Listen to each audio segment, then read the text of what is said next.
আল্লাহ তুমি আমার গুনাহগার উম্মতকে বাঁচাও।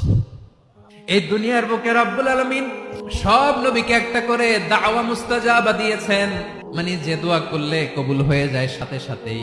দুনিয়ার সব নবীরা ওই দোয়াটা দুনিয়ায় করে ফেলেছে। বিশ্বনবী বলবেন, আল্লাহ ওই স্পেশাল দোয়াটা দুনিয়াতে করি নাই, আজকে আমি তোমার দরবারে দাঁড়িয়ে কিয়ামতের দিন ওই দোয়াটা করছি। আল্লাহ আমার যে উম্মতের হৃদয়ে যাররা পরিমাণ ঈমান আছে, আমার একটা উম্মতকেও তুমি জাহান্নামে ঢুকাতে পারবা না।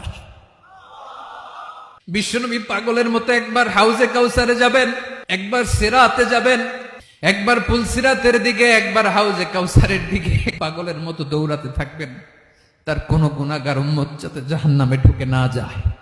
উম্মতি বিশ্বনবী আমার জন্য কাঁদবেন, আপনার জন্য কাঁদবেন, আমাদের জন্য সেদিন কেঁদে কেঁদে জাহান্নামের দরজায় দাঁড়িয়ে আমাদেরকে টেনে টেনে জান্নাতে ঢুকাবেন।